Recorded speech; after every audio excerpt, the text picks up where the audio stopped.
আপনার সাথে সবাইকে স্বাগত জানিয়ে আজকের রেসিপি চিংড়ি দিয়ে থোড়ের ঘন্ট বা ভাড়ালি ঘন্ট।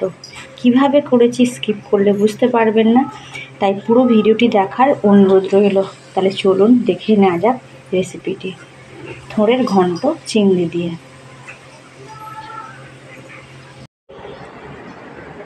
উপকরণগুলো একবার দেখিয়ে দিই কী কী আছে আর কী রেসিপিটা হতে চলেছে। এখানে আছে থোড় বা ভাড়ালি, আমি খুব সুন্দর করে কেটে নিয়েছি। এই নুন দিয়ে এটা প্রথমে আমি মেখে নেব।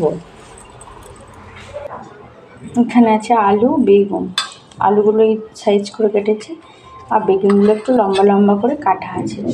আর এখানে আছে 150 গ্রাম চিংড়ি মাছ, ভালোভাবে কেটে পরিষ্কার করে ধুয়ে রেখেছি। বুঝতে পারছি না, অনেকক্ষণ রেখেছিলাম বলে পিঁপড়ে ধরেছে। তাহলে মূল রেসিপিটা শুরু করা যাক। আজকের রেসিপির নাম হচ্ছে থোড়ের ঘন্ট চিংড়ি মাছ দিয়ে। চিংড়ি মাছ দিয়ে থোড় ঘন্ট। তাহলে প্রথমে নুন দিয়ে এটাকে আমি প্রথমে মেখে নেব। তাহলে কি জিনিসটা ছোট হয়ে যাবে, রসটা বেরিয়ে যাবে, তরকারিটাও তাড়াতাড়ি হয়ে যাবে। চলুন তাহলে রেসিপিটা শুরু করা যাক। এই যে অল্প পরিমাণ লবণ নিয়েছি, লবণটা হাতে করে নিয়ে থোড়ের ওপরে দিয়ে এইভাবে হাতে প্রেস করে থোড়টাকে চেপে নেব, মানে মেখে দেবো। নুনটা দিয়ে মাখলে কি থোড়টা নরম হয়ে যায়।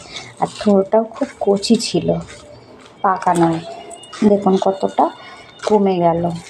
এইভাবেই দেখতাম মা এইভাবে করে নিত। ব্যাস, এটা কমপ্লিট হয়ে গেল। 2-3 মিনিট মতো এইভাবে নুন দিয়ে মেখে নিলেই হয়ে যাবে। এরপরে আমি চিংড়ি মাছটা ভেজে নেব। গ্যাসটা অন করে কড়াটা বসিয়ে দিলাম, দিয়ে চিংড়ি মাছটা ভাজার জন্য পরিমাণ মতো সর্ষের তেল দিলাম। তেল গরম হয়ে গেছে, দেখেই বুঝতে পারছেন ধোঁয়া উঠছে। এবার আমি চিংড়ি মাছগুলো দিয়ে দেবো।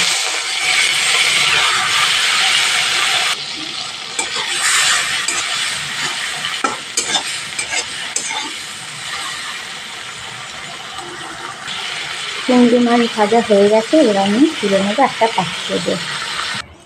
চিংড়ি মাছ ভাজার পর এখানে আমি আবার পরিমাণ মতো সর্ষের তেল দিলাম।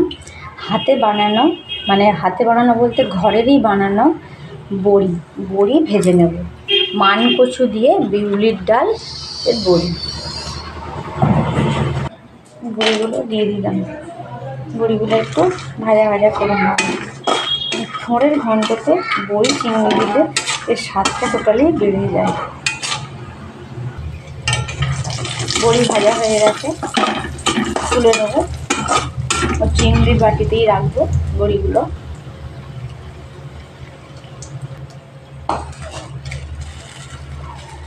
এবার এই যে তেলটা আছে, এই তেলেই এখানে আমি 1 চামচ মতো 5 ফোড়ন, কুচানো পেঁয়াজ দিয়ে দিলাম। একটু ভাজা ভাজা করে নেব, দিয়ে আলু বেগুনটা ভেজে নেব তেল সাথে। প্রথমে আমি আলুগুলো দিয়ে ভেজে নেব, কারণ পেঁয়াজটা এখানে বেশি ভাজতে হবে না, কারণ আলুর সাথে ভাজলে পেঁয়াজটাও ভাজা হয়ে যাবে। এটা ভাজা হয়ে গেলে তারপর আমি বেগুনগুলো ভেজে নেব।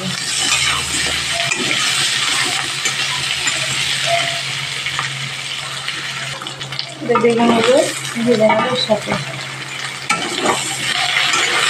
1 মিনিট করে ভাজলে হয়ে যাবে। এবার এই পর্যায়ে সেখানে আদা রসুন কাঁচা লঙ্কার পেস্টটা তারপরে পেঁয়াজও দিয়েছিলাম, দিয়ে এখানে আমি দিয়ে দিলাম। দিয়ে ভালোভাবে কষিয়ে নিতে হবে, যাতে কাঁচা গন্ধ না বেরোয়।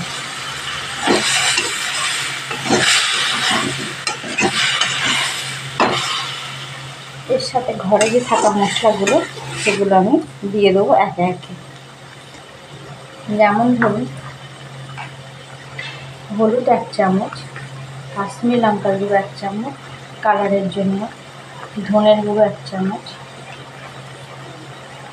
জিরের গুঁড়ো 1 চামচ, গোলমরিচের গুঁড়ো 1/2 চামচ, স্বাদ অনুসারে লবণ। লবণটা এখানে আমি কমই দেবো, কারণ থোড়ের সঙ্গে দিয়েছিলাম, মেখে নিয়েছিলাম। দিয়ে ভালোভাবে কষিয়ে নিতে হবে।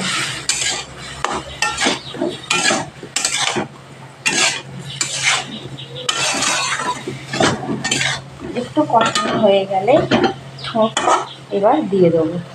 গ্যাসের ফ্লেমটা হাইতে দিয়ে একটু কষিয়ে নিতে হয় ভালো করে। মশলার সাথে আলু বেগুন কষানো হয়ে গেছে। এবার এখানে থোড়গুলো দিয়ে দিলাম, দিয়ে ভালোভাবে আরও 2-3 মিনিট মতো কষিয়ে নেব। এইভাবে থোড়ের ঘন্ট রেসিপিটা বানালে গরম ভাতের সাথে খেতে দারুণ লাগে। 1 থালা ভাত চেটে ফুটে উঠে যাবে, কোনো কথাই থাকবে না।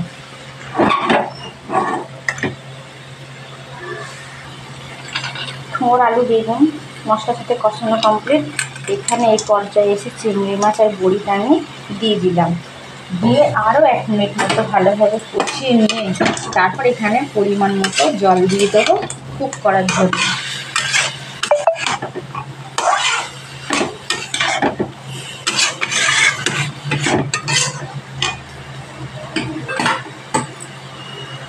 পরিমাণ মতো এখানে জল দিয়ে দিলাম।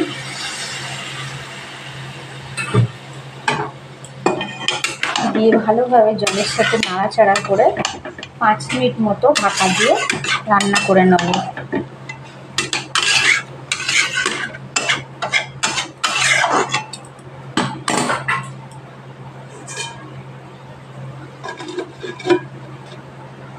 পাঁচ মিনিটের মাঝখানে একবার দেখিয়ে দিলাম।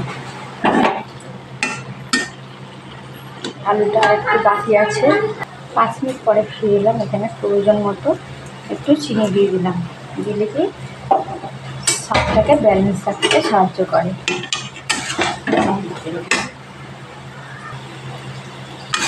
এইভাবে থোড় আর ভাড়ালির ঘন্ট বানিয়ে নেবেন, ভালো লাগবে খেতে। 1 থালা ভাত যদি গরম ভাতটা যদি না ওঠে তাহলে আমাকে কমেন্টে জানাবেন, একদম চেটে চেটে খেয়ে নেবে। ভিডিওটি ভালো লেগে থাকলে অবশ্যই লাইক কমেন্ট অ্যান্ড শেয়ার করতে ভুলবেন না। সাবস্ক্রাইব করার অনুরোধ রইল। পাশে থাকা নোটিফিকেশান বেল আইকনটি অবশ্যই প্রেস করে রাখবেন, যাতে নিত্য নতুন ভিডিও ছাড়ার সাথে আপনাদের কাছে পৌঁছায়। তো আপনারা কমেন্টে অবশ্যই জানাবেন রেসিপিটি কেমন হলো। চিংড়ি দিয়ে থোড়ের ঘন্ট রেসিপিটি অলমোস্ট ডান। ভালো থাকুন, সুস্থ থাকুন। দেখা হচ্ছে অন্য কোনো রেসিপিতে নেক্সট ডেতে। Thanks for watching.